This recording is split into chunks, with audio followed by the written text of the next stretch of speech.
Now let's continue to get reaction to the President's address that happened just a short while ago, moving the country to adjusted level 2. I'm joined now from here in Johannesburg by ANC spokesperson Pule Mabe. Pule, thank you so much for joining us this evening. Adjusted level 2, it was no secret that that was potentially on the cards. Your party's reaction to some of the main points highlighted by the President tonight, specifically and the need for more and more people to get vaccinated, especially our men. Well, evening and evening to your viewers. Of course, Pule, you're on mute. No, I'm not on mute. I can hear you. Okay, go ahead, please. Yeah. Can you hear me now? I can. Please do go ahead. Okay. No, that's fine. I was saying that we do welcome the announcement by the President of the Republic, President Cyril Ramaphosa, to move the country to adjusted level 2. And he did say that this is based on scientific evidence of the work and progress being done by health workers to fight the spread of COVID-19. He had also outlined the need to encourage more men to vaccinate. This requires all of us to work together as one to deal with vaccine hesitancy, to assure everyone that it is only when we all vaccinate that the country will be able to return to normality, that will be able to interact with our friends and relatives and go back to normal life. It has shown the world over, as the President has stated, that it is only through vaccination that we will be able to save our own population in this country.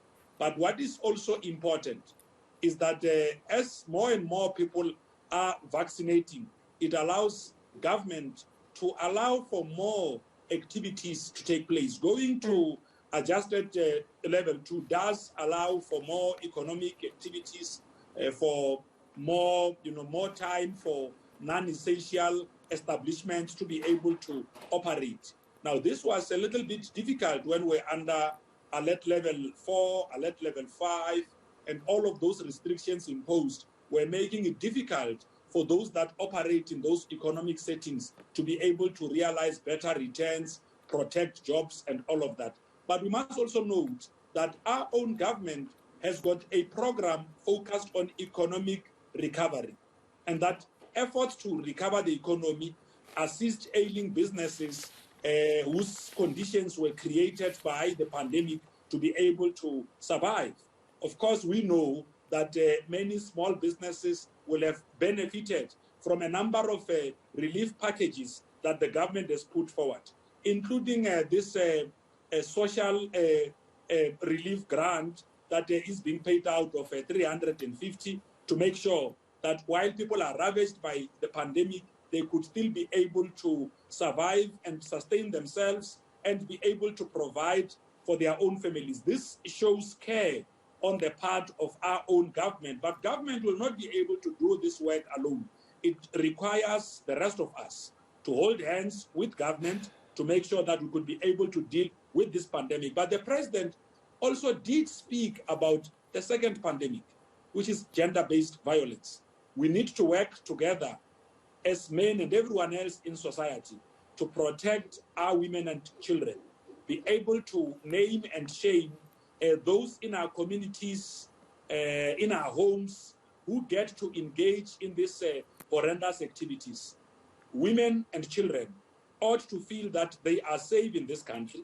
They've got to feel that the laws of the Republic are also protecting them. We have got to deal with the manifestation of misogyny and patriarchy in all its forms, so that women can feel that the liberties enjoyed by everyone else in the country is so deserving of them to enjoy as well.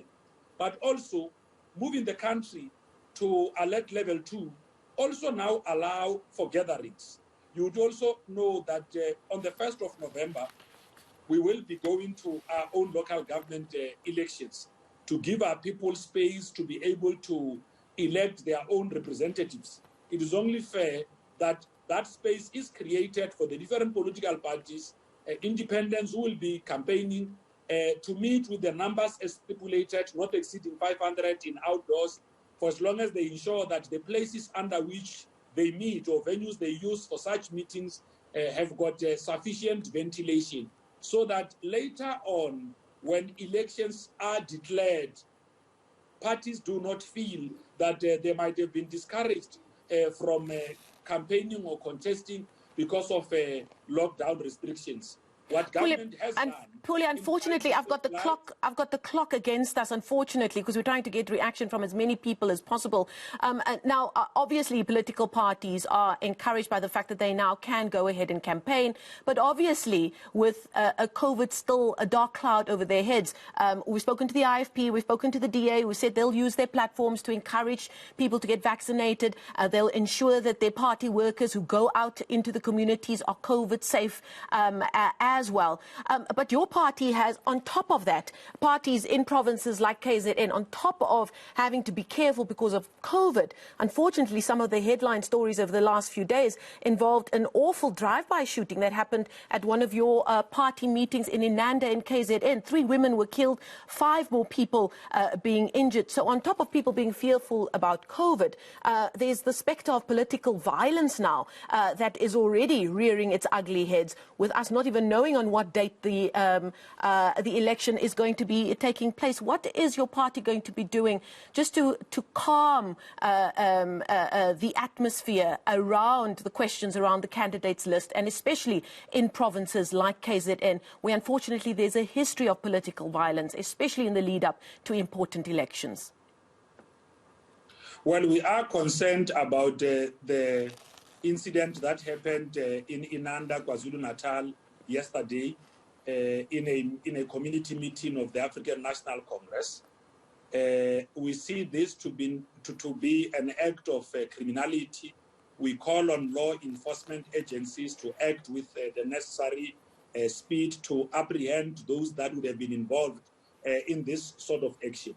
Members of the African National Congress or community members attending gatherings should feel safe. Meetings of the ANC should be the most safest place for everyone in society. The African National Congress in KwaZulu-Natal and ourselves here at the level of the National Executive Committee will be conducting our own investigations to be able to establish what really would have happened. So should such acts involve our members in some way or another, I can assure you that decisive action is going to be taken. We also call on our structures in KwaZulu-Natal, especially in Inanda, where this incident took place, to also work closely with the police, assist them in their own investigations, so that those that could be involved are apprehended, and that the families of those that would have lost their lives in these unfortunate incidences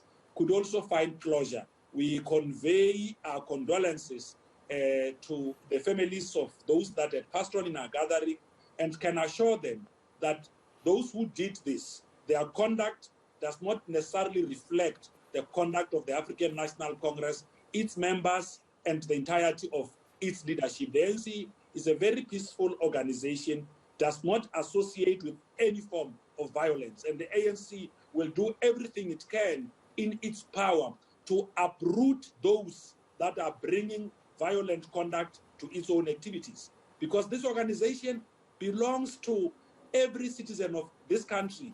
They must feel, making sure that our people participate in community meetings is part of driving forward the clarion call in the Freedom Charter that the people shall govern. They are participating in this kind of activities so that they can decide who must become their representative. So no one must take away the right of communities to decide who must lead them, whether it's a former councillor who might not have enjoyed the support of the community at that time, or any other person who might be harboring prospects of leading. We must give our people the space to decide who must lead at that level. Okay, Pule Mabe is the spokesperson for the African National Congress. Thank you for your time this evening. Let's continue.